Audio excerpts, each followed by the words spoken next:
Hello there, dear friends, and welcome once again to the Relaxed Fantasy Review. Before we begin, I'd like to bring up that the channel now has memberships. If you look below the video, you should see a join button down there. Click on that for $1 a month. You can support me and what I do here.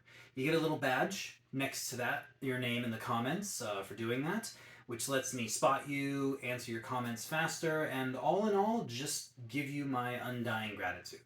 So thank you for supporting me here on YouTube. Today, we're going to be talking about one of the most infamous things in D&D. The Sword Coast Adventurer's Guide gave us some subclasses that not everyone's a fan of. And of all the subclasses in there, none may be as infamous as the Purple Dragon Knight. It sounds cool. The Purple Dragon Knight sounds like a really cool subclass. And they're a fighter. Fighter leans into their subclasses a lot. I mean, they're powerful just as is. But the fact that you can then add in stuff like spells, maneuvers, extra powers, psychic powers, there's loads of fighter subclasses that just really scream amazing. And the Purple Dragon Knight you would think would be the same. Well, let's have a look, see what they can do. Starting at level 3, when you take the subclass, you get the Rallying Cry power. This states that when you use your Second Wind feature, as a reminder, Second Wind you use as a bonus action to give yourself hit points equal to a d10 plus your fighter level. So it's a little self-heal. When you do this, as a Purple Dragon Knight, you can also choose a couple allies nearby and have them also regain hit points equal to your fighter level only. So that's 3 hit points that you can heal people, which is kind of like a little healing word power. And it's a bonus action. And you heal yourself in the process. You can only do it once per short rest, but still, I don't think that's bad at all. I think that, you know, getting your allies up and making sure they're good to go, yeah, I mean, that's not too bad. I'd say 7 out of 10. It's a shame that you have to use your Second Wind to do this. It'd be nice if it was its own power. Once per short rest, just use the bonus action to give everyone else hit points, but whatever. Then at level 7, you get the Royal Envoy power. You get proficiency in the Persuasion skill. If you already have it, you get a little list of other skills you can choose. And then regardless of what skill you choose, whether it is Persuasion or one of the others, you get expertise in Persuasion. So expertise is nice. It's one of those powers that it's a solid thing. And I think that a lot of people underestimate. I mean, only rogues and bards get it, and then rangers kind of get it. So if a subclass gives you expertise, that's good. And persuasion's a solid skill. So I think that's 8 out of 10 right there. That's all you get at level 7, but hey, it's something.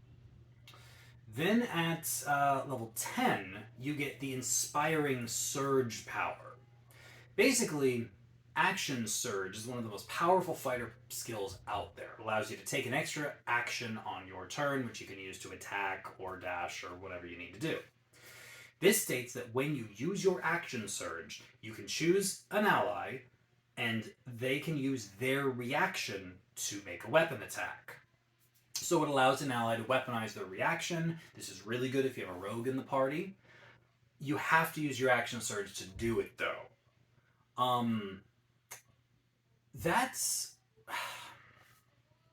It's good.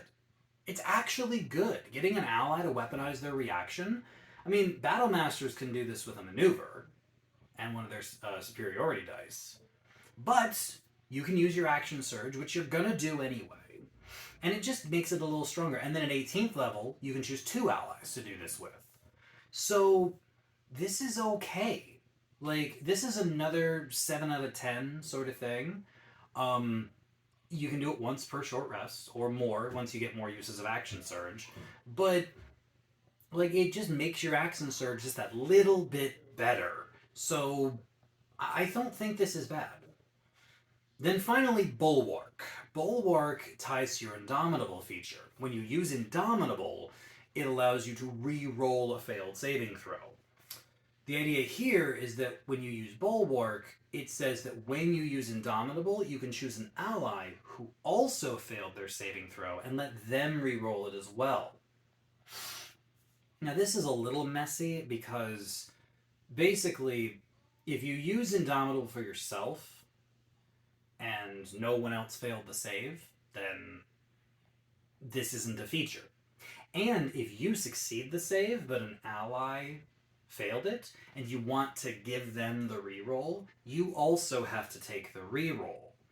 So, and you have to use the second roll. That's actually in the text. You can't roll again and just do an advantage style where you take the higher one. It has to be the second roll. Same with your ally. So, this one's a little messier than the others because it's one of those things that could hurt you in theory because you would have to reroll and you could fail it trying to help an ally succeed. Not useless, especially if you've got two people, you and someone else failing a save, so 6 out of 10 for this. And that's actually it. That's all the Purple Dragon Knight gets. Here's the thing. A lot of people don't like them because nothing here powers you up. Nothing the Purple Dragon Knight gets makes your damage go up. Nothing of it. I mean, it gives you an expertise. That's one thing it gives you is expertise in persuasion. Other than that, everything here, the Second Wind, the Action Surge, and the Indomitable, these are classic fighter features, and you just kind of get to share them a little bit. And that's not much. Here's what I'll say. I've given the Purple Dragon Knight 7 out of 10. And some people will think that's too high. I think that none of these powers are bad. Healing your allies using your Second Wind once per short rest, that's good. Even if you didn't necessarily need it, that's a healing word effect. Getting someone to weaponize their reaction when you use Action Surge, which again, once per short rest, that's good. That's a good power. The Bulwark one's a little messy, and then Royal Envoy is expertise.